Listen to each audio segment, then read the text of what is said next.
these 1v1s. So here we go. Let's see. Riven being banned out. That's a surprise. Jace, of course, Shy played that one earlier on in the tournament. Caitlyn, no surprise. That was the main champion everyone played last year. And the Lucian ban. That's kind of what we expected. Yeah, not too surprising here. Archie's targeting more top lane champions. Same thing with Shy. He's targeting Archie's AD carries that we called out earlier.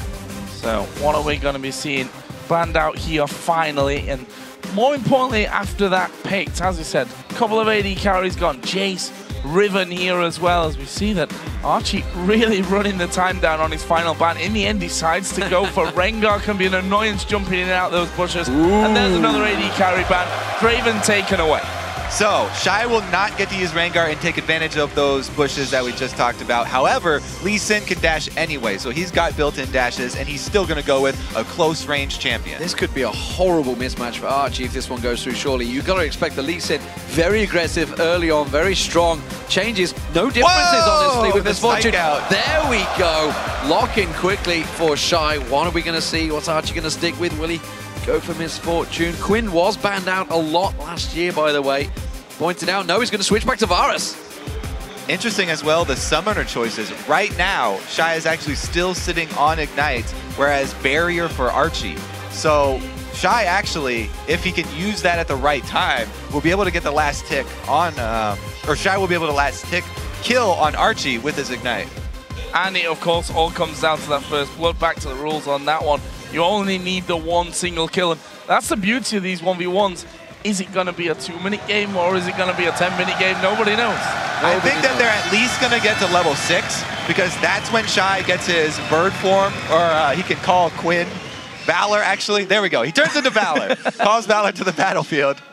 And he'll be able to go for that execute move. He wants to combo his execute with the Ignite so he can get through the barrier as well as the shield. Well, with the showdown about to start, let's us know who you think will win this one. Tweet hashtag Archie or hashtag Shy to @LOL eSports. Hard one to call. I mean, Shy, obviously you give him the advantage when it comes to, for example, playing in 1v1s at All-Star events. Yeah. He was in Shanghai last year. Archie doesn't quite have that one. It's still so hard to call, though. These are very incredibly skilled players. We're going to find out, though. We're going into game. The crowd is ready here, that's for sure, in Paris. Yeah, the crowd is absolutely pumped up. I mean, we just had them cheering beforehand. We saw some League of Legends chants coming out from them. The French guys were getting them to jump up and down. The whole stadium was shaking. As we said, too, the last champion that Shy did lose 1v1 with was Varus. So Archie actually trying to use the same champion against him now. I wonder if he was trying to go in the mind games, like, it's the champion you played, so I think he's going to blind pick it again. Didn't happen. Shy is not falling for any tricks. He's not going into that bush. He can go for vision, remember. This is the difference. Obviously, you can see it's on Howling Abyss. They do only start level 1, though. They can also go back to the fountain if they need to. Now, one difference between the old Varus and the newer Varus here is that some of the damage was moved to Piercing Arrow from the Hail of Arrows. But Archie still starting with Hail of Arrows level 1. They're both sided red pot as well, so no Doran's items. They can only buy 2 Doran's items, by the way. We should make sure that is clear, and it's all down to who will get the first blood. Will we see some early aggression from either of these? The first CS gets cheered out there. We'll see how it goes. This could be a long day. There'll be a lot of cheering for 100 CS, yeah. Well, you can tell they're trying to maximize their auto-attack efficiency. Oh, he's going down already. Shy going on towards Archie. Barrier actually used. Shy's actually falling lower. He still has summon a heal. He's trying to run away, but he's already popped the heal. One more auto-attack. What doing? Archie can't get in range, and Shy walks away. I almost lost my bet there. They were not getting very close to level 6. Level 1 all-ins there from Shy, and he burns both summoners. Nobody will have any surprise summoners left or surprise elixirs. So Archie is left with control of the battlefield. He gets the CS lead. This is huge in the ranged matchup. And obviously, it's all about whether you can take that turret down, whether you can get the 100 minions or that all-important first blood. As you mentioned, very important to send him packing so early on. Both use the red pots, though, so we'll keep our eye on that one. CaoMei will come straight in aggressive, but look at that Hail of Arrows straight back on him. Already good damage done. Of course, both using those pots here. And Archie, they are actually all in every single kill. Oh, that is very true. 15 to 6 on the CS. And as I said, it's going to be a long day here if we're really cheering for and booing for all the missed CS as well. It's still better than cheering for wall kills. Just going to put that out there right now. True. I have to wonder if that all-in from Shy was maybe a miscalculation as to his experience levels, because going all-in level 2, or level 1, not something we usually see. Again, though, the range there of Archie doing a good job to poke back Shy. 10 CS the difference between them. Shy starting to step out of this one. Just to quickly look there at the trinkets, we saw him being used a little bit earlier on. Shy gonna go aggressive. Going back in on a hail of arrows, came in, didn't quite get the blinding shot down though. That's what he wanted to start things off with instead. There it is. Now he's blinding him out. He's got it. Shy takes down Archie. Absolutely crazy 1v1 to start off with here. By all rights, Shy should have already lost this game after that fight right at the very start of the game.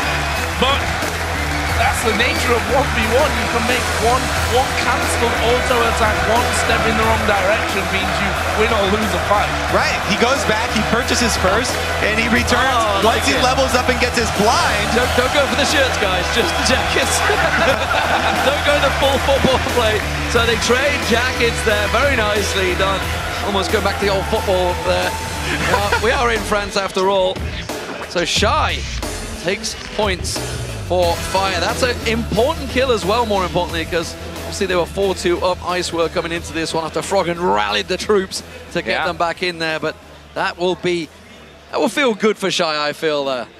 Well, he's got to, hasn't he? Because he almost lost that one to the point where it's probably like, wow, I almost got basically my entire team shouting at me after I would have got down from the stage for losing the points. He got the triple kill on Jason, the hexa kill. He started off so well, and then he got dumpstered by Froggen, so he's definitely going to be happy to turn some points around for his team. One auto attack was all it would have taken to kill him level 1. However, that could easily be calculated because there's no flashes here. Everyone running 2 combat summoners, so you don't have to worry about those flash last auto attack kills.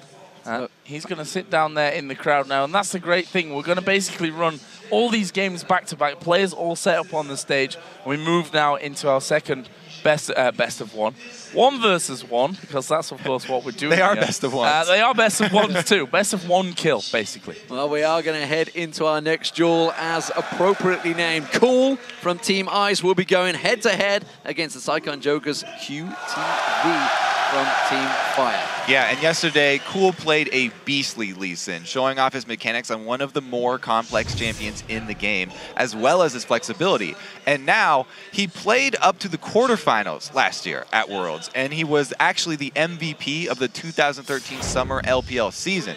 So he is definitely a very strong solo lane player. As for QTV, he is a top lane player for Saigon Jokers, but he has actually had to use supports twice and Ezreal once here at AllStars. So we haven't really seen him use his favorite champions yet. In the past, he has preferred Kennen, who has been both picked and banned a lot in 1v1 matchups. So maybe that will slip through for him here and give him an edge. And not wearing the hat today as well. We've seen him having the hat on the last couple of days. Let his highlighted hair show through. Changing style today for QTV. We'll see how that goes. We've just seen that, the first 1v1 coming in, giving us a bit of insight into where the big picks are coming in, of course, ending up with AD carries in the end, despite having lots of AD carry bans. And I wonder whether the players obviously were watching now. They're kind of as much in the dark as, so the more experience will go on. Obviously, the last one will be Froggen versus WeiXiao, so they're all going to be keeping their eye on this one. What do we think? We're going to see an adjustment in the pick and bans. Obviously, we saw Archie very much heavily going towards the top laners of Shy, but Shy wasn't interested. He wanted an AD carry. Yeah, you kind of get a feel for what champions are going to be strong in 1 versus 1 situations regardless, because in League of Legends, when you are in a solo lane there, if you take a champion who's only good in laning phase, those are usually the ones that are going to be good in this because there's no junglers that are going to interrupt you. He goes for the Quinn. The reason Quinn's not picked in competitive is because of the late game. And, her laning phase is great. However, it's the rest of the 5-on-5 interaction that she does fall off. Shy recognizes the blind is going to be helpful, the gap closer is going to be helpful, and he takes him out. And that's the thing, you can't sit back here because CS is also a factor in the game, and we saw it actually last year at AllStars that CS was actually a deciding factor in a couple of our games, so you can't just sit back and play defensive till you get a couple of levels. And if you get sent back too early, too many times, then your tower suddenly starts taking a hell of a lot of damage. They're weaker turrets, remember, as well. Here we go. Picks and bans underway. Caitlyn, Yi, and Zillion being banned now quickly by Ice, and by Fire they go for Aatrox. Oh, I wonder if this has been a predetermined. We saw Cool's Lee Sin throw out Hexakill and pick 10 yesterday. It was magnificent. QTV, is he going to go toe for toe? He's already locked it in.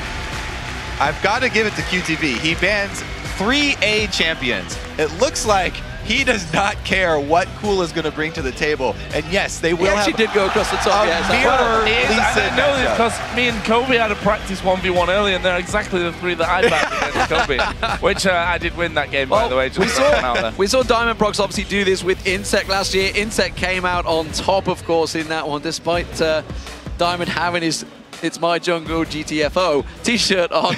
Underneath, he didn't get to unveil it. He didn't get to pull it out. We'll see how Cool does. This is going to be an interesting one. Jump on Twitter and tell us who you think will win this one. Hashtag Cool or hashtag QTV. And be sure to send it to @LOL. Hold it together, D-Man.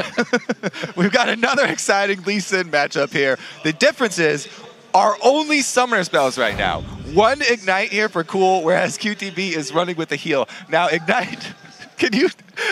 Ignite still cuts in half the healing amount of your summoner heal. Even though summoner heal will remove it for further sustain, the initial heal itself will be cut in half. So, double Lee Sin. Dragon Fist Lee Sin versus ordinary Lee Sin. Nobody went with the SK Telecom skin. Yeah, actually only SK Telecom have really had massive success with the SK Telecom skin. Fnatic used those skins and it didn't work out for them. Actually tried it in the group stages, and that did not go so well for me. Ended up going 1-7-0 in that. So you don't do that when you're playing SK Telecom. Here we go, though. It's a double Lee Sin face-off. Ice versus Fire. Fire 1-0 up in the 1v1s. Can Ice pull themselves back a game? QTV versus Cool. Well, I don't think I will be making the mistake of guessing for level 6s again, because both of these guys have started red elixirs. So we'll probably see some early trades here. I don't know if they will actually start Qs each.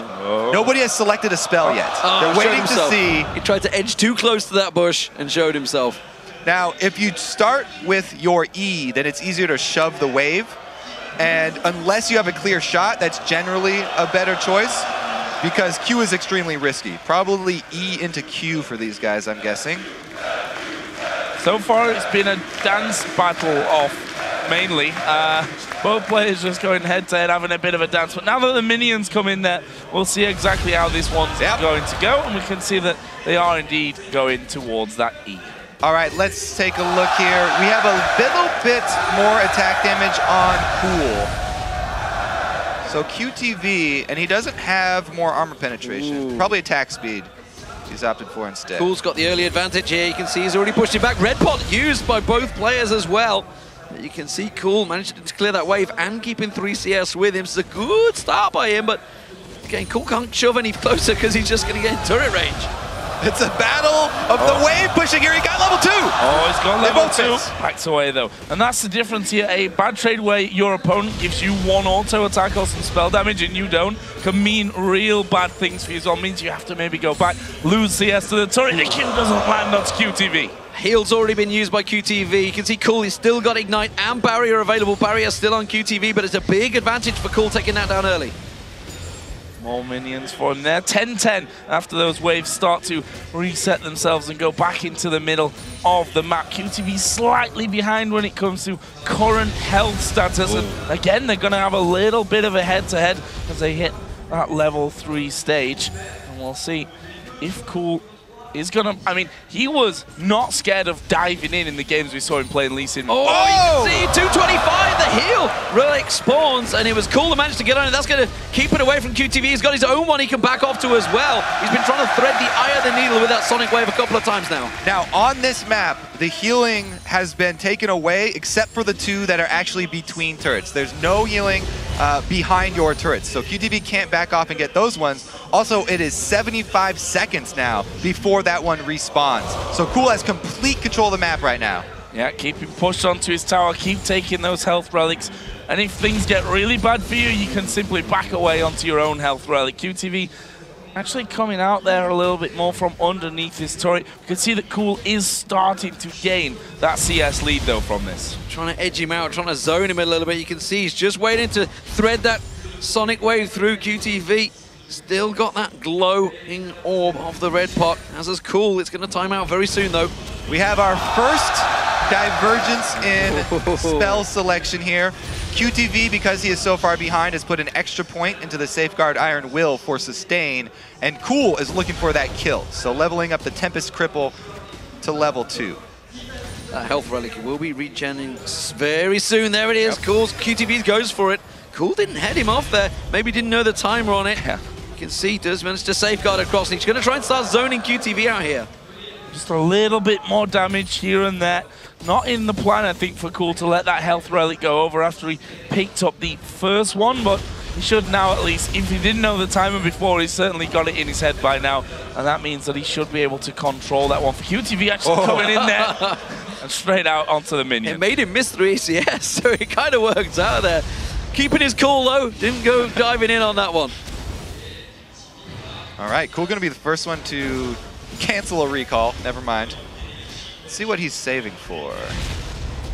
Yeah, that's interesting to see when these players, if maybe even these players are going to go back. We saw it in the last game, but only really because Shy was forced to go back after taking so much damage and almost going down before going on to win that first 1v1 for Fire. Up until now, though, it's definitely Cool that's looking the stronger of the two. He's almost halfway to the target. And he's going to land the Q. Goes in onto QTV. Decent damage back there. But again, it's a trade that Cool comes out on top of.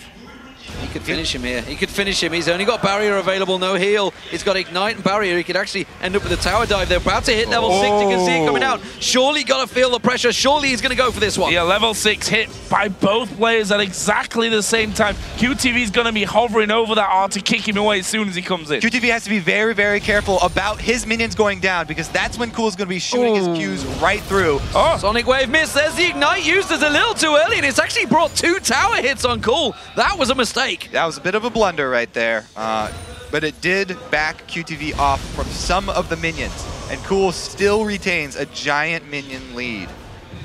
That his aim here. He's actually going to go back off into the brush. That means that he is going to be buying up. That means that this CS here that QTV has for free, he has to hit every single one of them to come back into this one, and he's actually going to recall now, and that's going to be at least 2 or 3 minions going down to the turret.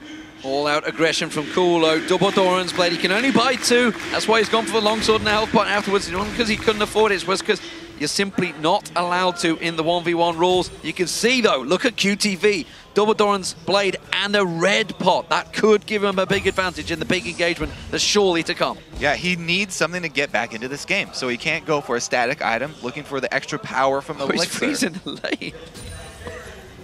Rule. Tactics being involved in this one. Yeah. Wasn't expecting that in 1v1, but this is serious business now. Health relics are back up here as well, so there's a bit more sustainability for these players if they do end up fighting. And honestly, from Cool's side, whilst it's not the most spectacular way to win a game by farming to the 100th point first, he's in a lead and he doesn't really need to risk anything at this stage. And remember the build from QTV. He's maxing his safeguard first, so he doesn't have as much kill potential on Cool. Kicks him off the relic. Nicely done there, Cool. Keeps him away from that relic. QTV, though, not too worried. Got the life gen. Has he used that red pot, though? Red pot popped from him. Back up to full HP here, but as we said, Cool concentrating on the CS, trying to keep QTV away from as much as possible. And honestly, QTV struggling to hit a couple of CS there in that one. That shouldn't be such a problem. And there we see it, the halfway point in this. Interested to see how this turns out late game because QTV has skilled up for the sustain game, but he has actually purchased items for burst damage, going with the elixir. If Cool can actually wait that one out, then he will have a tremendous advantage moving forward because he can turn his longsword into a Vamp Scepter and play the long game. Just go for that CS lead. QTV is shoving the wave in here and actually starting to turn this game back around on Cool. It calls time to back away to his turret. He may well lose out some of that CS. It is 100 CS limit, remember, that whoever reaches it first, of course, Cool with that big advantage early on here. We'll see whether he lands that Sonic Wave, goes aggressive on QTV. They could both bounce around quite easily. We've seen Cool being very aggressive in the team games, but right now he's being fairly passive and QTV is starting to pull him away. Or is he baiting him in? Baiting him in, I think, more than anything. But this is good damage from QTV, and we saw last year at AllStars that a lot of players tried to farm back into the game and then realized as they got to like 85, 90 CS, you know what, I actually have to just go all in right now and try to win a fight. We see the members of both teams sat down watching this game progress, and so far CS lead over with Cool has taken a bit of a bruising in these last couple of minutes as the health relic does come up. QTV could do with keeping him away from that one, or at least stopping him from getting as much farm here of this wave as he can. Well, as you pointed out, he's struggling to try and get himself, despite the fact QTV has gained himself a little bit of an advantage here. I wonder if he's going to land the Sonic Wave quickly. He's going to have to thread it through the minion line. Nope, not going to happen. He may actually gain some experience, but again, now he's got, oh wow, a brutalizer being picked up by Cool. Yeah. You've got to feel some serious aggressions coming out. QTV does have barrier and heal available though. So interesting. Cool, even though he has the minion lead, he's going more for kill here. He's got the Q as well. And to be honest, he can probably fight him right now. There is Cool actually diving through, not putting as much damage as he may have expected there, I think. But there's another one. Going to try and follow through onto this one. There is the relic, and QTV actually has level advantage here. But look at the minions, 86 and counting already for Cool. Yeah, QTV has to do something pretty quick here. Cool is starting to have the damage aggression. You can see he's bouncing him around. QTV goes all in on this one. He's got heal and barrier available. We can see the damage coming out. It's just too much. The heal's been used. He's got barrier available, but Cool, if he lands this Sonic Wave, it is all over. QTV with the barrier just about survives the minion wave coming in towards him. Cool's going to go deep. He gets it. Ice get themselves a point back. The max range AoE from Cripple, and Cool was only 10 CS away from winning that game too. So really QTV was forced into making something happen. A 10-minute, 5-second game, as you mentioned. It went the distance there, absolutely, but Cool has shown some serious prowess on Lee Sin throughout these games, so no surprise that he comes off in top of that one. And Diamond, I think, would have appreciated watching that game. Yeah, and you have to wonder for Cool if he's got a career in the jungle ahead of him, certainly on Lee Sin, because he's done absolutely incredibly on that one so far. That was an important victory for Ice, stopping fire, you know, ramping back up and getting into maybe a bit of a lead. So 5-3 the points are currently. Ice currently still in the lead. Froggen, captain of that team, of course, but it is the 2v2s coming up in a moment. It's a big one building, that's for sure. This one is really interesting. The Doublelift and Madlife going to be taking on Bjergsen and Diamond. These are like the two guys on each team that have become closest here at AllStars. Well, I mean, more importantly, this is a 2-point game. They can tie themselves up here. This could be Ice being drawn level with Fire. After Fire's great start, we have to give it the credit. Bjergsen went absolutely crazy in that opening Earth game. He's probably the player that played it the most. I think it's safe to say.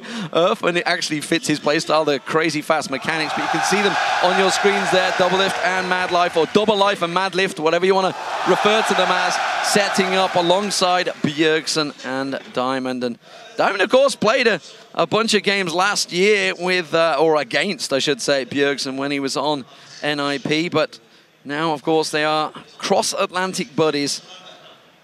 And we'll see how it works out. Diamond himself says he has a plan for this one. He has a plan for it, and I wonder what that's going to be. When it comes down to the bans, do they go more towards Madlife? Are they going to get rid of the Thresh? Are we going to be looking at getting these AD carries away from Doublelift? On the other side, we've just seen there two Lee Sins coming out against each other. We saw different bans that time around. I'm not sure QTV bans were actually like, you know, when they both went Lee Sin, it tells me something was pre-organized on that one. I think they were both realized, or both knew they were going Lee Sin from the start, and the bans didn't matter so much. Well, as we matched up, next up in this Ice and Fire duo duel between CLG's Doublelift and Frost's Madlife. Of course, on the other side is Gambit's Diamond. He is paired with TSM's Bjergsen. As we said, both of these guys, both of these pairs have become really close during this All-Star event. Doublelift and Madlife have become extremely close friends, while Diamond and Bjergsen have been duo-teaming pretty much the entire time that they have been here to grow that European synergy. And this is interesting because both of these players were in the 2vs2 challenge last year at the All-Star event, and they actually both made it to finals, speaking of Doublelift and Madlife. Doublelift actually lost to Madlife. It was Doublelift and X Special and Madlife and Prey. So Doublelift has something to prove here. The pressure is on because if this team loses, it's probably his fault. Madlife already won this competition, okay? Madlife can blame Doublelift all day long. Dragging Madlife down with him. And let's not forget that the teams themselves actually picked the players for these duo matches. It wasn't you guys at home that voted. It wasn't kind of the rest then that were put in together. This was the one that the captains of each team chose to play with. And well, we heard it from Diamond. I've got a plan, and I think it was more a case of, Bjergsen, you're with me. Exactly. I have a plan. Exactly. And that's exactly how Bjergsen phrased it to us as well. He said, I was told he's got a plan. I don't know what it is yet. Hasn't told me, so we'll see how it works out. They've obviously been practicing for this one. What are we thinking? If they've got a plan, what would you go here with a duo pairing? So the story is... It's got to be a kill lane. It's a support main and an AD carry main versus a jungle and a mid laner. Jungle and mid lane, actually really good synergy. What a great pairing as well. So we'll see if they actually choose champions that they do main and try and combo them that way, or if they just go all out. Well, I'm not sure. Go with the kill lane and try and end it early. So you think Diamond's going to stay in the bushes the whole time? Just keep sneaking out? There's no need for him to farm for the jungle. Surprise! He's going to surprise I'm still here. Well, I'm not sure the brush is that effective when you can have two scry knobs. That's very true. It's true. The other thing that we haven't seen yet, you can have one of the red trinkets, a sweeper, but the only reason you would get that is if you wanted to play a long game, get to level 9, upgrade it to oracles, and you were playing against something that would go invisible, like a collie or something.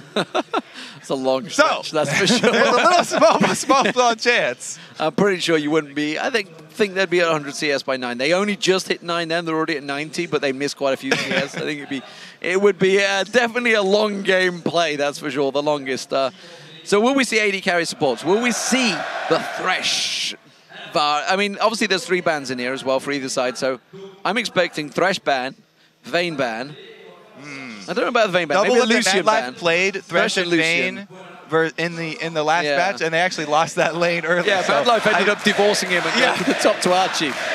So what I want to see is the Ash Sejuani versus Brandon Annie composition. Theme battles. Okay. But, you know, theme battle for this one. Ice versus fire. I'm not sure it's going to happen though. It very well could be a possibility. So the team out. I don't know why. You're very famous, my friend. Chips and Noir, they're loving me, that's what it is. Okay, so picks and bans underway. Here we go, ladies and gentlemen. They're banning out Madlife, oh no! Lee Sin Syndra being taken away there. Madlife has been focused. They're not going to be happy. That is both of Madlife's key known champions. As Crepo said, pulling a Madlife. The fact that Blitzcrank at Thresh off there. Look at Madlife, he's not happy. He's just like, well, what do you want me to do? He was cracking up at first when he first saw them. But yeah, they are targeting the AD carry and support roles. Basically, Madlife's like, all right, then I'll play Vayne and you can take some other support for this one. Oh. No, is it going to be Annie Brand? It is, it's going to be Annie Brand.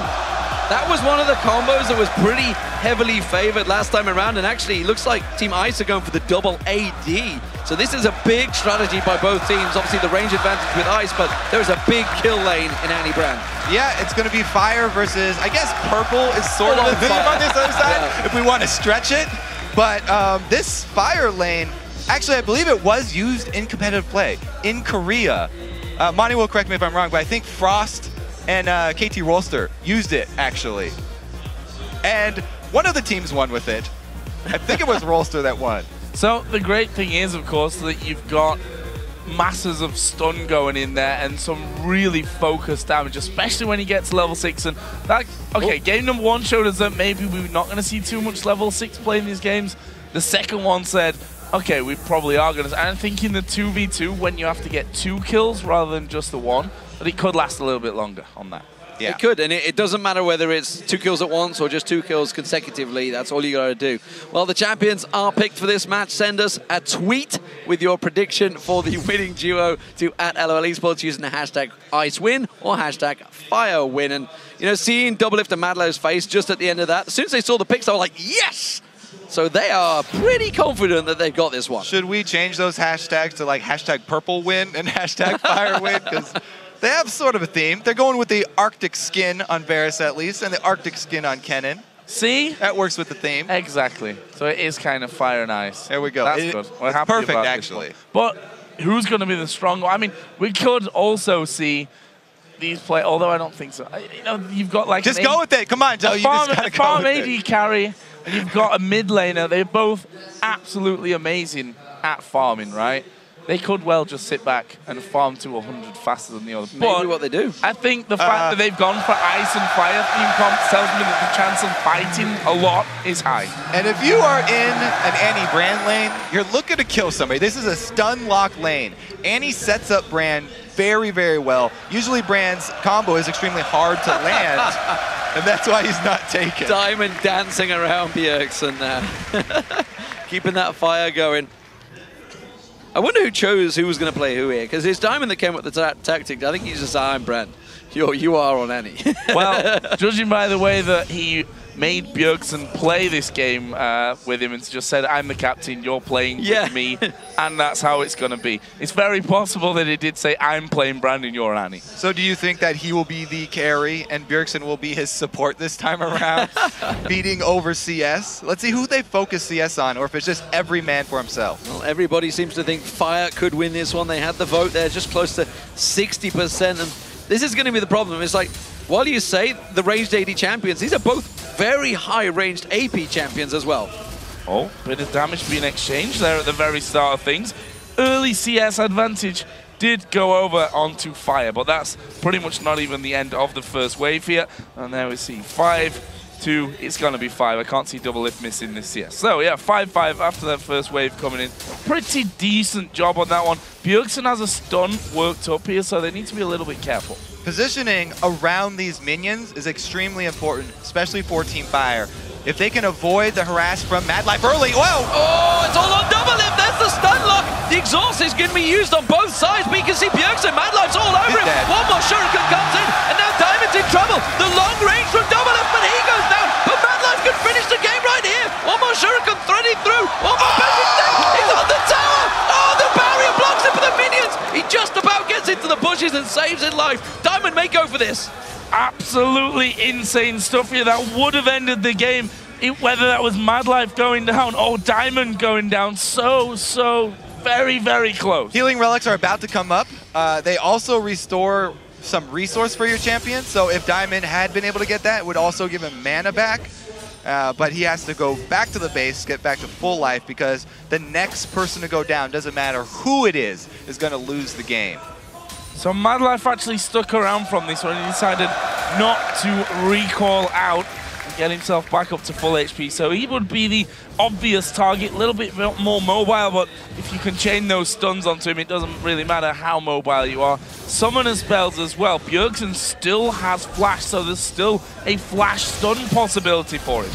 Well, Diamond actually went back and got himself a Doran's Blade for this one. They need to make sure they can keep up with the CS, as you mentioned. We saw already in game two, with Cool. Once they get that CS advantage, it's very hard to catch back up, especially against 2 AD carries. Yeah, and as of the matchup so far, we basically do see it playing out as expected. Madlife was the one to get the kill, and Doublelift actually came back in and got killed. So all in, Bjergsen looking for this one. He's got flash available, he's got the stun ready. Surely they can pop someone on ice quicker than ice can return the damage. The AD carries need time to build that damage up. Diamond also has a Doran's Blade on top of his red elixir. True. So the auto attacks from Brand are going to hit pretty hard as well. And the question is, because we've already got one kill apiece, there's a stun onto Doublelift. If they don't follow it through, I was going to say how it is obviously risky to flash stun in there from Bjergsen's side, but would that be worth it? Would they go for that one here? Would they dare go for something that ballsy at this stage? Absolutely would be worth it, because they only need single target damage. They only need to take down one person, and they just have to rush it because all the summoners are currently down. There's no exhaust that he has to get through, no barrier, no heal. Oh, that's good poke. Diamond's actually taken very low. He's got aggressive on this one. Doublelift's on him, but he gets locked up. And Madlife goes down to Diamond's fire. And it is Bjergsen and Diamond that take victory for Fire. And that is tying everything up at 5-5. Bjergsen stuns both of them to save Diamond and secure the kill. Such a close match. The timing on that as well. Doublelift, his Varus was literally drawing the bow back to throw that last auto attack out. Gets stunned up, but we can see here these guys become good friends certainly over this last week. And an important victory though for Fire, because that ties us right up going into final Super 1v1 to decide it all. Absolutely fantastic stuff. And you know, I was thinking, I was building up towards the Flash Tibbers, like how would they ever be able to stop the Flash Tibbers? Once that came in, there was no doubt about it, Fire would have won that. But Ice were trying their best to poke, but they seemed a little split. You know, this pairing, this marriage is maybe breaking up a little bit early here. They're on the rocks, D-Man. Well, this is the last day in Paris, so maybe they will be parting ways soon. But yeah, it was so close, and it was actually Madlife who got the stun first, and they kind of baited themselves in there, stunning up Diamond, and they got a little bit too close. Great stun from Bjergsen, though, to answer for the kill. So close though. Doublelift, as we said, was on the way out. The arrow was already like, yeah, it was like piercing arrow. No, my buddy died. And that's why you need to protect your support as well, ladies and gentlemen. And Madlife, he won it last year, but this time he got paired with a bit of an anchor in Doublelift, it seems. So before we head into the final challenge match, let's check out the point totals between the two teams. After that last match, Team Fire have heated up the competition, tying with Team Ice. It is 5-all right now. Our next match will decide everything in this All-Star Challenge, and we know all about it. It's a three-pointer. This is a big game. Well, it couldn't have gone any better if we'd planned it this way, to be honest. You know, the whole swing back and forth over the different game modes, coming in here into the 1v1s, a fantastic 2v2 there. And then it comes down to Froggen versus WeiXiao. Absolutely. The battle for the All-Star Challenge comes down to this last showdown. You know the ones that were picked this final matchup. You chose Froggen from Alliance there on the screen. Yeah, gonna do battle with WeiXiao, and then, of course, they are going to go against Team Fire here for everything. The Super 1 versus 1 showdown is worth 3 points for the winning team. Let's talk about Froggen here for a second, because he had an amazing performance on Anivia yesterday. Despite going up against Bjergsen Zed, he had a perfect game. He never died, he went legendary, and he ended the game with a fully stacked Soul Stealer. And Sunfire Cape and Warmogs. Yeah, just added some defense in there as well. Meanwhile, WeiXiao, he performed well against Doublelift in the early game. And typically, AD carries do perform very strong in these 1v1 matches. He himself has hit Challenger #1 on the Chinese server. He was also voted into the All-Stars last year, playing in the 2v2 challenge, where he and Xiao lost to the eventual winners of the challenge, Prey and Madlife. Now, this matchup is the matchup that the fans voted for, you said. This is the one that everybody wanted, and this is what it all rides on. Yeah, absolutely. I mean, Froggen was honestly the best mid laner in Europe. I think it's safe to say this season, and no doubt about it. You know, very much a stronger one. He dragged his team Alliance, obviously, up to 4th place, I think it was, in playoffs, 3rd in the league overall. He did. He dragged them screaming and kicking. He was the captain that tried to pull them up there. WeiXiao, meanwhile, on Team WE, of course, they kind of fell off the perch. They used to be the #1 team in China, but you've got to argue the fact that OMG is here says that they are falling away. They are, but he has not lost his personal skill. Absolutely. He's still a top AD carry coming from China. And actually, you know, we obviously had Reckless here this weekend for Fnatic, and you think back to IPL 5, WeiXiao dumpstered Reckless at IPL 5. He was unstoppable in that bottom lane. And that's what you got to think about coming into this 1v1, that Froggen as a mid laner, we know that he can play pretty much every champion that you're going to give him to a very good level. I mean, we saw him playing in Irelia, let's not forget. Obviously, he's learned a few tips from Wicked on that one, who sees himself, I think, as the best Irelia player in the world. Froggen's got something to say about that, but I think what Froggen said earlier about banning AD carries is an absolute must here against someone like WeiXiao. Well, here we go. Picks and bans underway. What will they go with? Will it be an AD carry? Will it be an AP champion? We do see the Varus and Quinn bans there, which we saw in Game 1 between Archie and Shy. Of course, Quinn came out on top of that one, but they are all tied at 5-5. The winner of this game will be victorious. And honestly, the captain for Team Ice, you feel, has to have a lot of pressure on his shoulders here, because he's just seen his pairing of Madlife and Doublelift losing. That's the one that should have won. But instead, Caitlyn is banned away. All AD carries so far. No surprises, honestly, when WeiXiao's in the mix. Yeah, as you said, Froggen is a very versatile player. He can play AD carries, so WeiXiao does not want to give him Quinn as well. We just saw how strong of a duelist Quinn is. Even when Shy lost early, he still came back and was able to get the kill, get the win. Still like to see a Nivea. Yeah, I think the crowd would absolutely love it as well. I think you'd probably hover over it for a moment.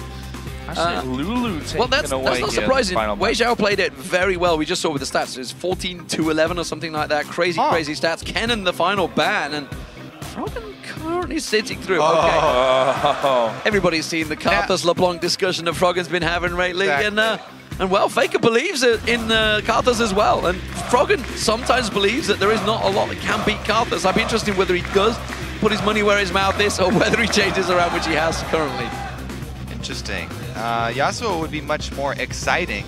We would probably be able to see a level 1 all-in from a Yasuo. If you start with the dash and charge it up on all the minions, make use of your shield. We've seen many, many people go for very early all-ins.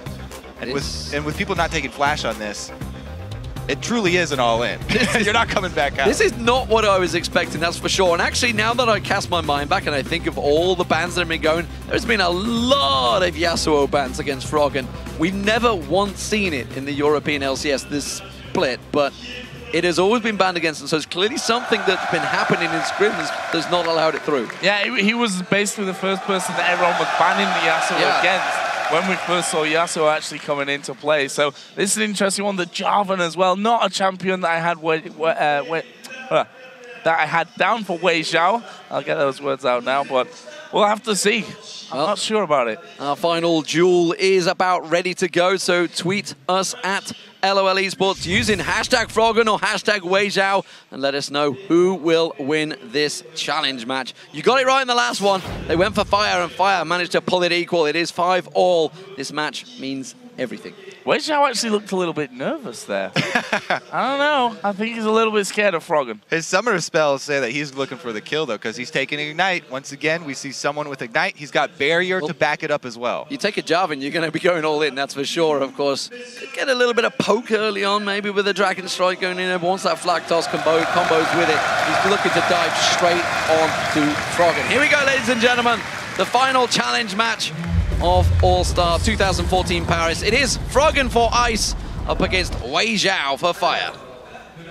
So standard early start that we've seen from every single player so far, which is Red Pot and Health Potion. And there is the vote. 71% here for Froggen with the Yasuo. Now, Froggen actually rushed the bush.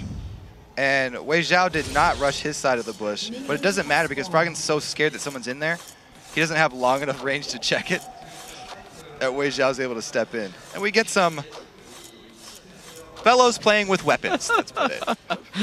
Lots of swinging of the swords.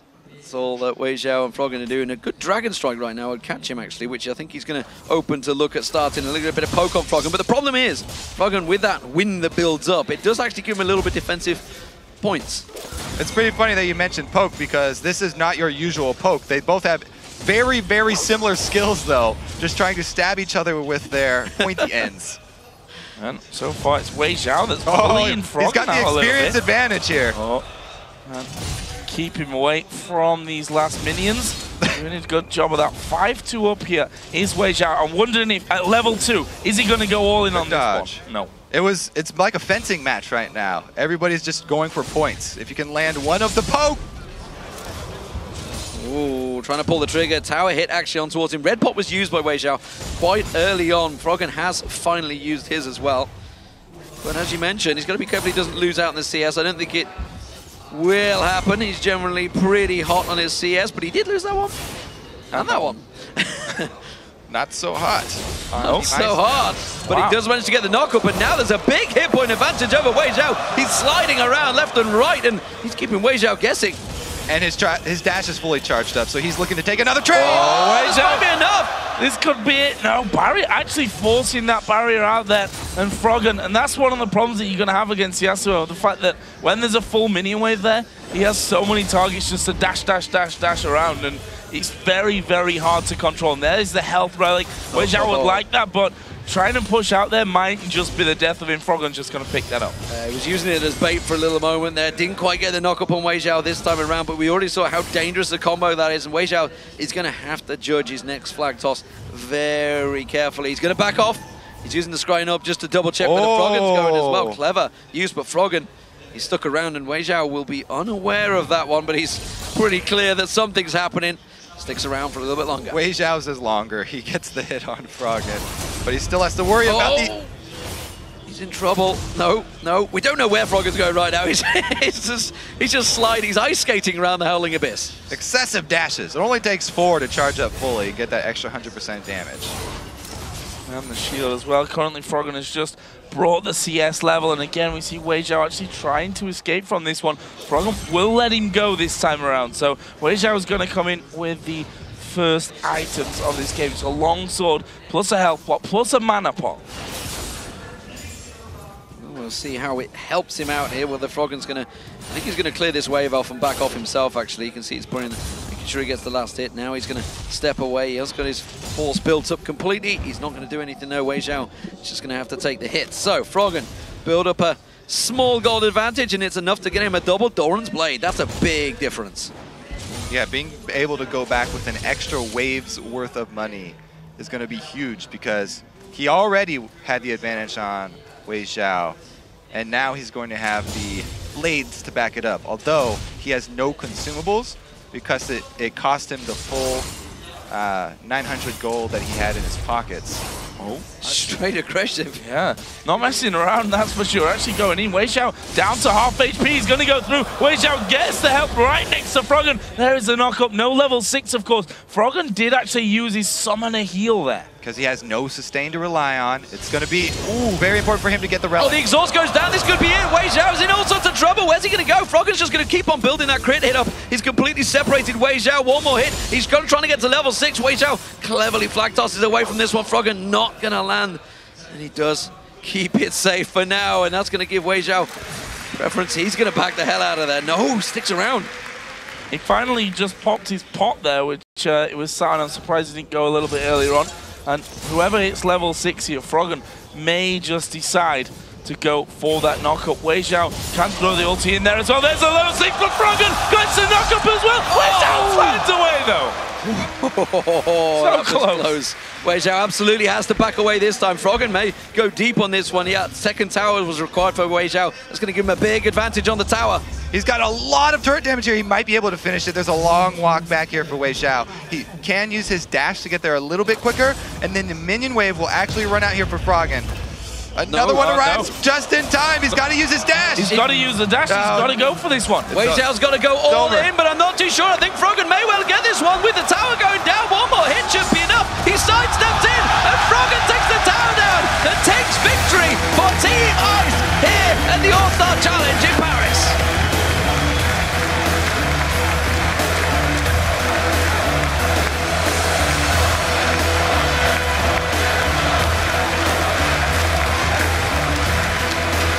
Fantastic victory there for Team Ice, and coming down to the turret in the end, and you see hugs from the rest of his teammates who they always have the faith in Froggen. You've got to have faith in a player like that.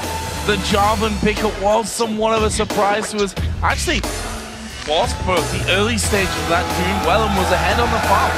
So Froggen did a great job of utilizing his dashes to make WeiXiao second guess going in with his combo, because Jarvan's combo is much thinner now. It's harder to hit. If Froggen's constantly dashing around and you miss that knockup, you're in big trouble. So WeiXiao was very conservative with his knockups, trying to go in for Froggen. Especially when you use flash heal as well, right? Oh yeah, not flash heal, sorry, barrier heal. Barrier heal, yeah. You can't do that. Like, you can't be caught out of position for him. So. But what a great comeback for Ice. I mean, you saw the opening game. Everyone saw it, and we were like, oh dear, this is not going to go well for Ice. Bjergsen on fire in that matchup. No pun intended, but absolutely wrecked them in that game. But, you know, Ice, that one game, and actually speaking to Froggen beforehand, you know, he wanted to practice. His team were not around. They were splintered all over the place. But that whooping that Fire gave Ice in that day one, they embarrassed everyone on Team Ice, and actually all the players, it actually brought them closer together, because they all went, that is not happening again. So it drew them together and actually kind of did them a favor, and Froggen and his team seem to have turned out very well. But it was a great finish. You know, the fact that these 1v1s, it went so close, it went 5-5, and then all down to that one single super match, which we kind of thought it may well do, actually. We weren't too sure, but what a fantastic finish to the All-Star Challenge. It was pretty good. And, you know, we do have to mention that Team Ice had a little bit of an advantage there with Madlife and Cool speaking a little bit of English. Yeah. They have enough to get by and communicate in game at least. So it did help them out when they were on the comeback, and they needed to come back from that Bjergsen embarrassment. That's what really pulled them together, I think. Yeah. Yeah, and speaking to Froggen, he said he's actually, communication wasn't that much of a problem. You'd only use one word, but everybody kind of knew what they're doing because everybody's played solo queue, everybody's played team games. They all knew what was happening. What a fantastic finish to All-Star Challenge. Let's send things over to Quickshot and the team at the analyst desk to wrap up the All-Star Challenge.